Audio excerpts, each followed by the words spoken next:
Mike, today's topic is a little different. I've been feeling it since morning. It's not loud, not dramatic, just heavy in a quiet way. Yeah? Heavy how? Like that feeling when nothing is technically wrong, but something feels unfinished, like you're doing life on repeat. Oh, that feeling. Yeah, I know it very well.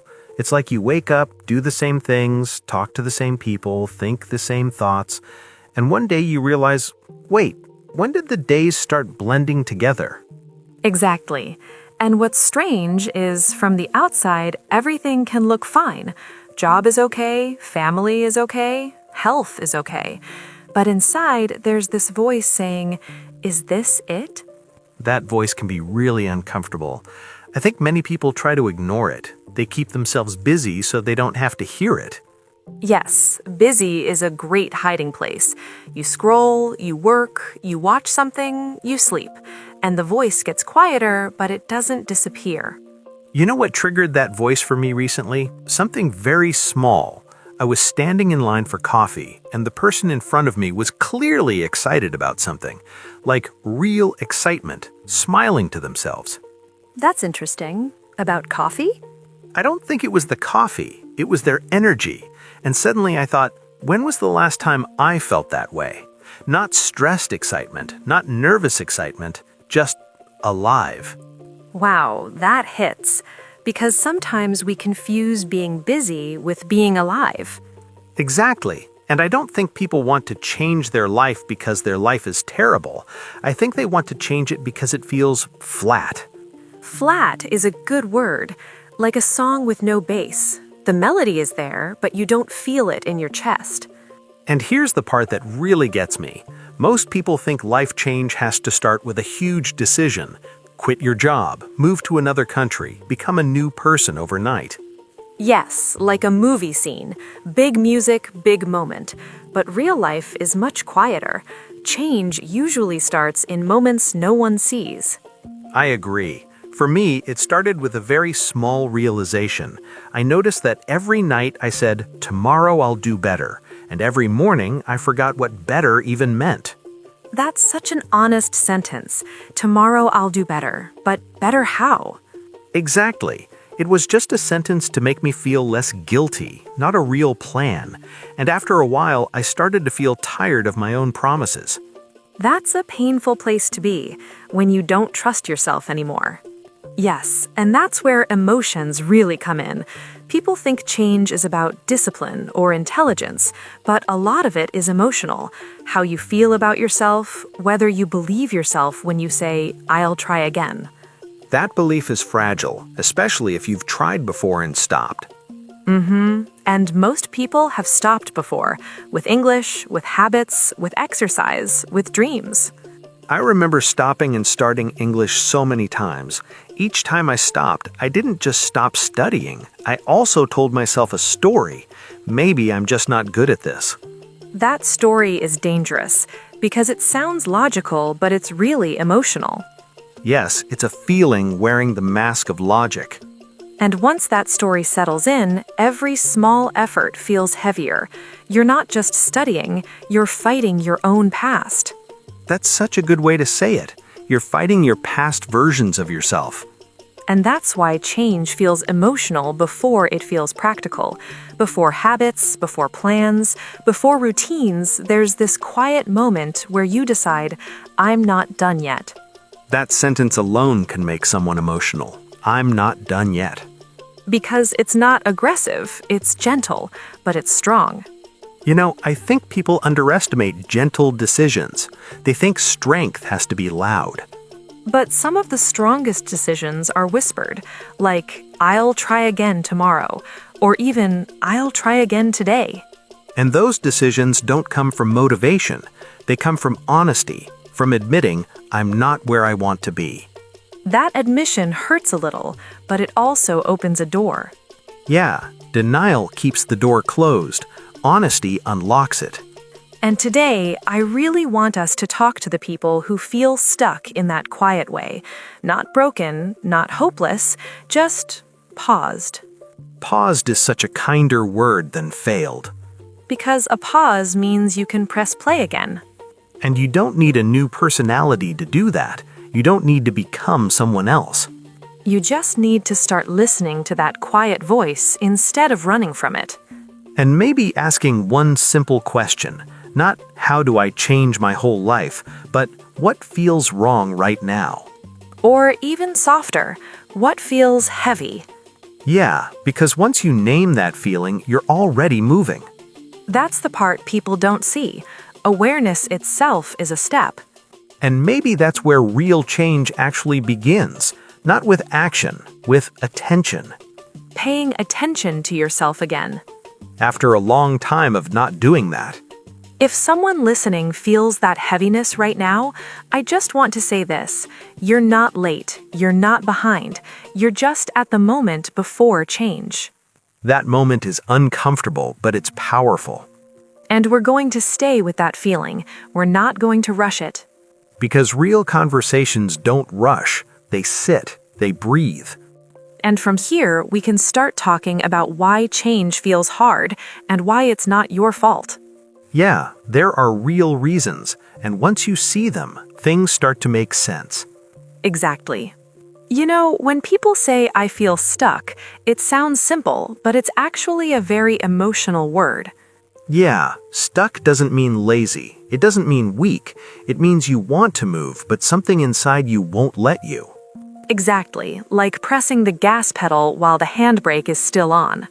And the worst part is, you don't always know where that brake is. Or why it's there in the first place. You just feel resistance.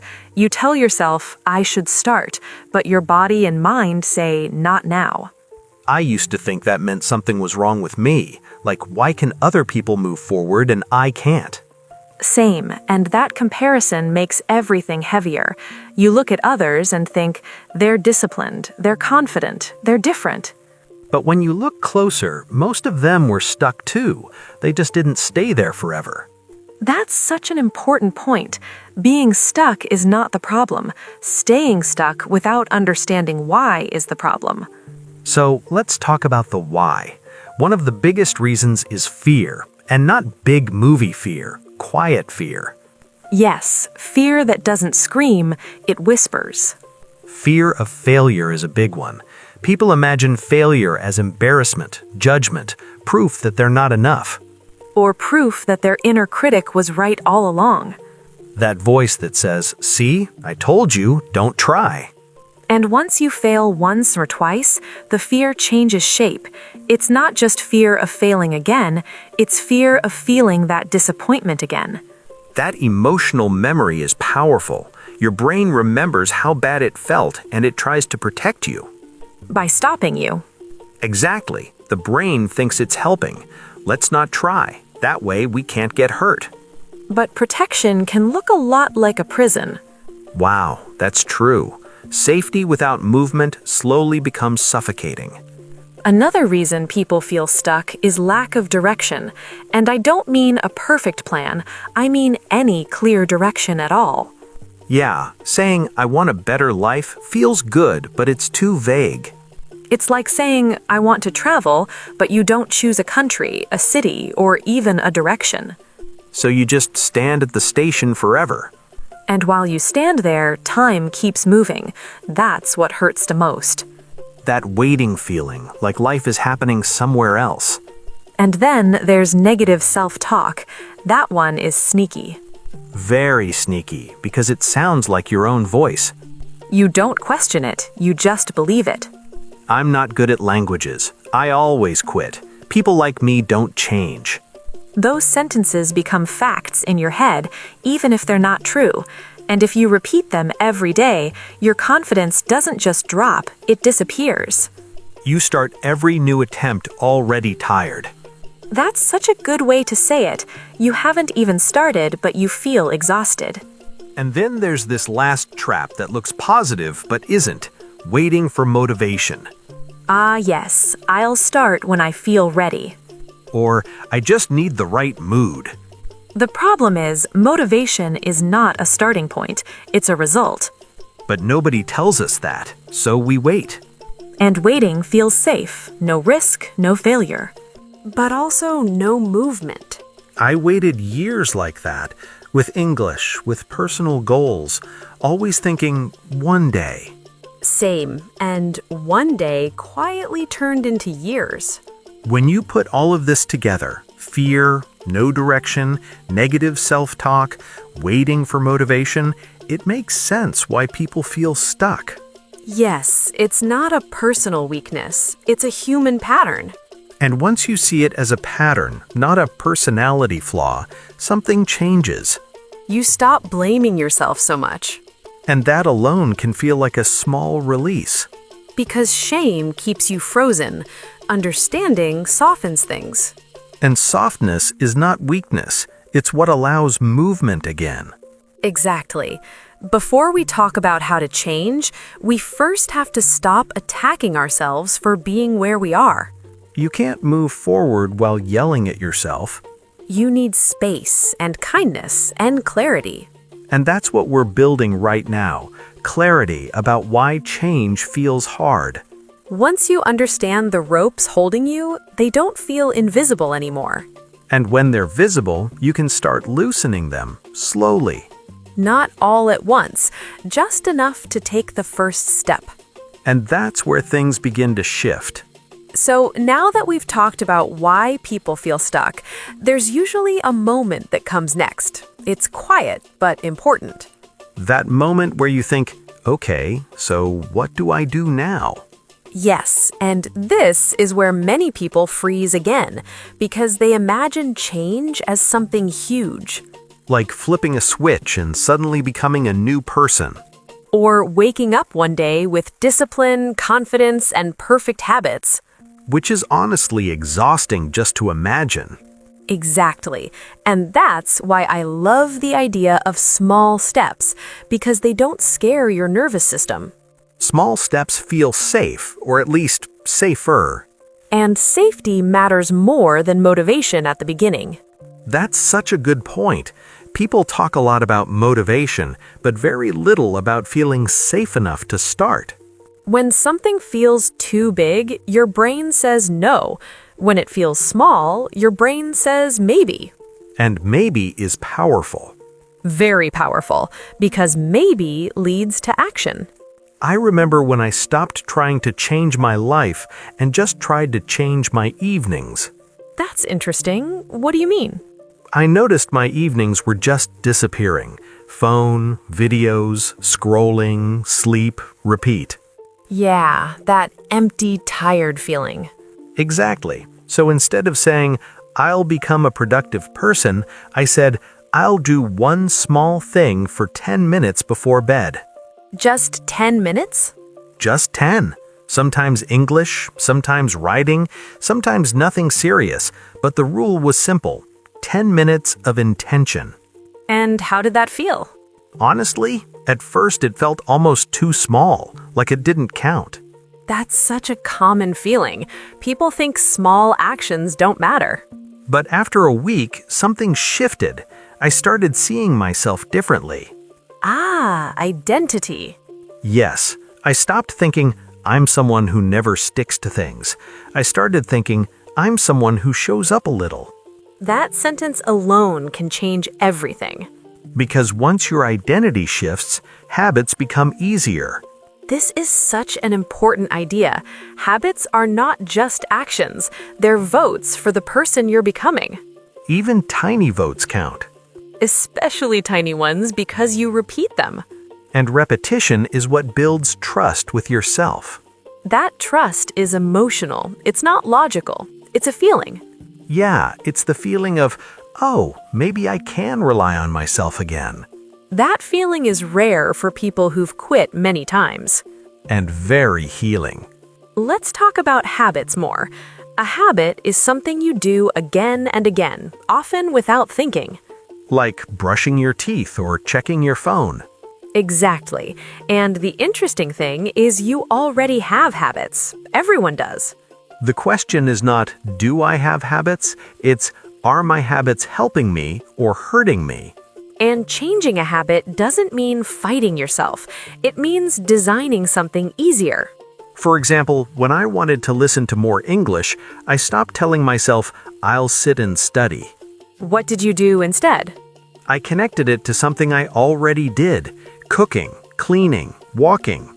That's smart. You didn't add effort, you just changed the sound in the background. Exactly. And that's why it worked. No pressure. Pressure kills consistency. It really does. Another thing that helped me was lowering the bar. Yes, let's talk about that, because people hate that advice. They do. They think lowering the bar means lowering standards. But it actually means raising consistency. Instead of saying, I'll study English for 1 hour, say, I'll read 1 paragraph. One paragraph is hard to refuse. And once you start, sometimes you keep going, sometimes you don't. And both are okay. That's the key, removing guilt. Guilt makes habits heavy. Light habits last longer. There's also this idea of becoming 1% better. I love that idea because it respects time. You don't feel 1% change in a day. But you feel it after months. And suddenly you look back and think, wait, how did I get here? Quiet progress is easy to forget while it's happening. But it's powerful. I think people underestimate how much their life can change in a year. Because a year sounds long, but it's actually just many small days. Days where you choose one small action instead of 0. And those choices stack. That's such a good phrase. They stack. And one day you realize you're not forcing change anymore. You're living it. And it didn't start with motivation or confidence. It started with one small, gentle decision. And the courage to repeat it. Again and again. Even on days when you don't feel inspired. Especially on those days.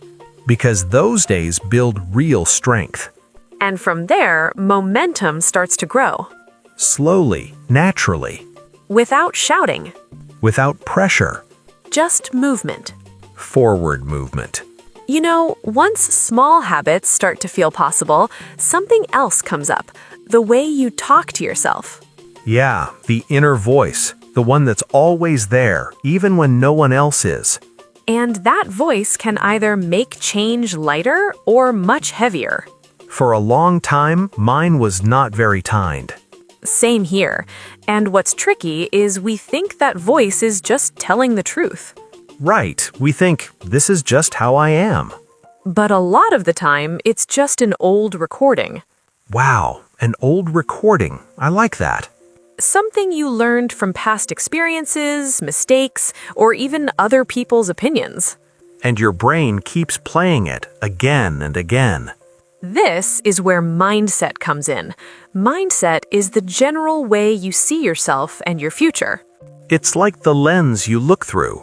Exactly. And there are 2 common lenses, growth mindset and fixed mindset.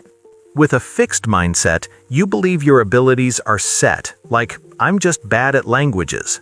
And with a growth mindset, you believe abilities can change with effort and time. Not instantly, not magically, but gradually. That difference sounds small, but emotionally it's huge. Because one feels like a closed door. And the other feels like a door you can slowly open. I remember when I first noticed this in myself. I kept saying, I'm bad at speaking. And that sentence feels heavy. Very heavy. So I tried something small. I changed it to, I'm learning to speak. Such a small change.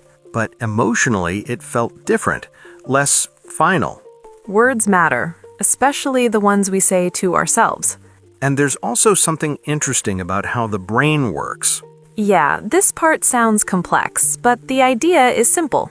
The brain has a filter. It decides what information is important. It's called the reticular activating system, but you don't need to remember the name. Just remember the job. If you tell your brain something is important, it starts looking for it. Like when you learn a new word and suddenly see it everywhere. Exactly. The word was always there, you just didn't notice it before. So if your inner voice keeps saying, I can't, your brain looks for proof. proof that supports that story. But if your inner voice says, I'm improving, your brain starts noticing small wins. Small wins you would normally ignore. And those wins feed your confidence. This is why people talk about reprogramming the mind. It's not about lying to yourself. It's about choosing a more helpful story. And there are a few simple tools for that. Nothing dramatic. One of them is affirmations. A lot of people think affirmations are silly. Until they understand how they work. An affirmation is just a positive sentence you say on purpose. Like, I am getting better at English every week. At first, it might feel fake. That's okay. New things often feel uncomfortable. The point is repetition, not perfection. Another tool is visualization. This one surprised me. Me too. Visualization means closing your eyes and imagining yourself doing something well. I used it before difficult conversations. Really? Yeah, I imagined myself speaking calmly, even making a small mistake and staying relaxed. That's powerful, because your brain practices without risk. Exactly. And when the real moment comes, it feels more familiar. The third tool is gratitude. This one sounds simple, but it's deep. Gratitude means noticing what is already working. Not ignoring problems, just not letting them be the only thing you see. When I started writing one good thing each night, my mood changed. Did it change your life overnight? No, but it changed the way my days felt. And that matters, because mood affects motivation. And motivation affects action. Everything is connected. When your inner voice becomes more supportive, trying feels less scary. You still feel fear. But fear doesn't control you. And instead of a critic, you start hearing a coach. A coach says, that was hard. Try again. A critic says, you failed. Stop. Changing that voice takes time. But every kind sentence helps. Even small ones. Especially small ones. Because they slowly change the atmosphere inside you. And when the atmosphere changes, behavior follows. That's when real change starts to feel possible. Not because life is easy. But because you're no longer fighting yourself. And that's a big shift. You know, even with a kinder inner voice and small habits, there's still one thing that quietly stops a lot of people. Let me guess. Perfection. Exactly. The idea that you need to be ready before you begin. Or confident, or skilled, or somehow different from who you are now. And perfection sounds responsible. It sounds smart. But emotionally, it's a delay button. A very polite excuse to not move. I've used it so many times. I'll start when I have more time. I'll start when I'm better. And those conditions never fully arrive. Never. Life stays messy. And waiting for a clean, perfect moment means waiting forever. The truth is, confidence usually comes after action.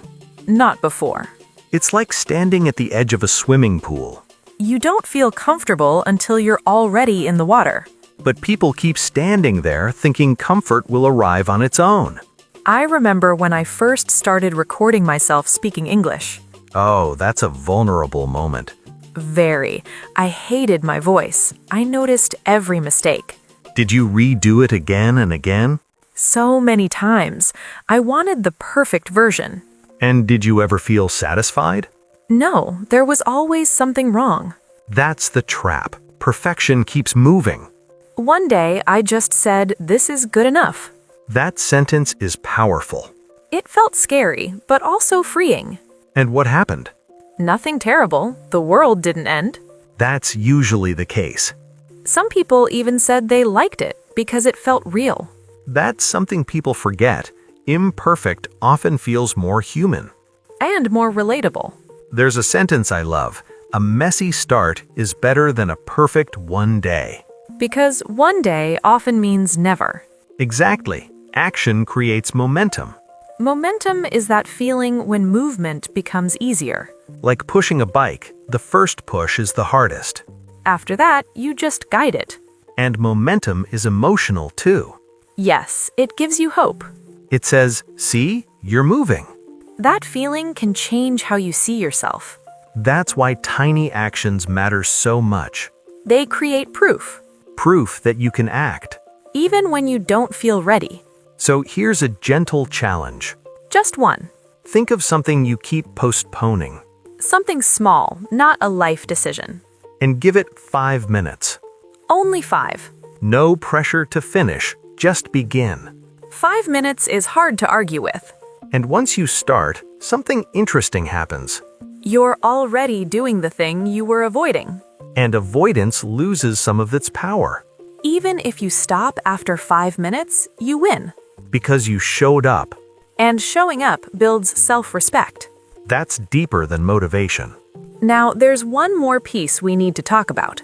Yes, because change doesn't happen in isolation. Your environment matters more than people think. Environment means everything around you. People, places, sounds, content. There's a saying that you become the average of the 5 people you spend the most time with. And emotionally, that feels true. If the people around you are always negative, it's exhausting to stay hopeful. But if they're trying, learning, growing, That energy spreads.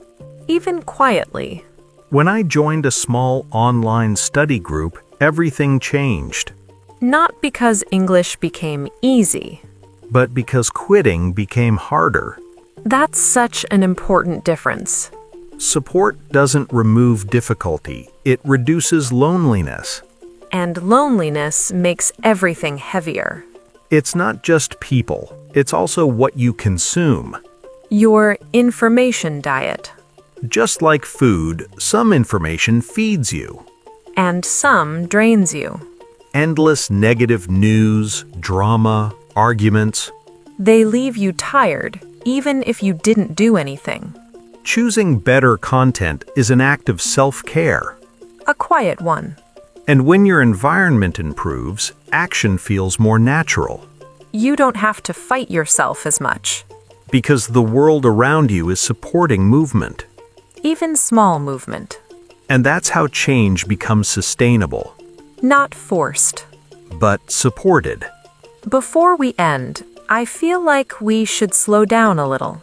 Yeah, this feels like a moment to breathe. We shared a lot today.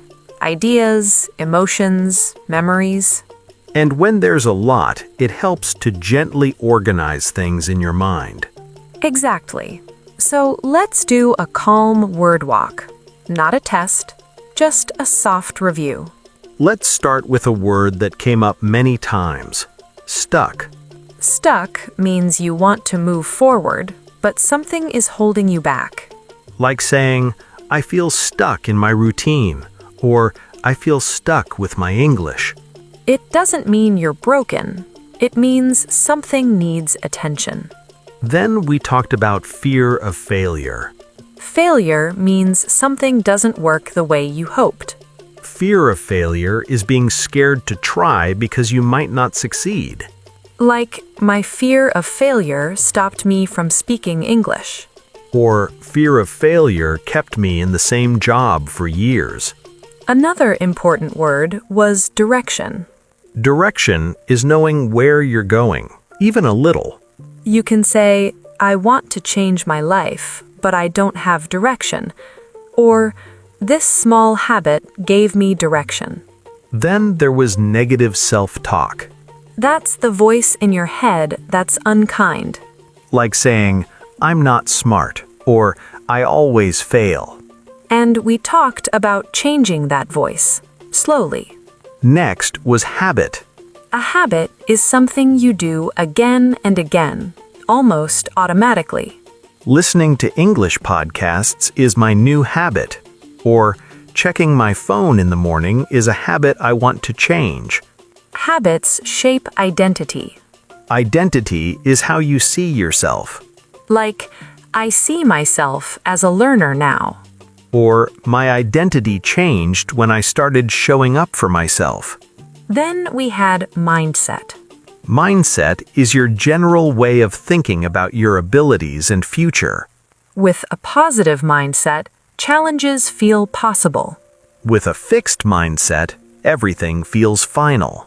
And a growth mindset says, I can improve. Even if it's slow. We also talked about affirmation.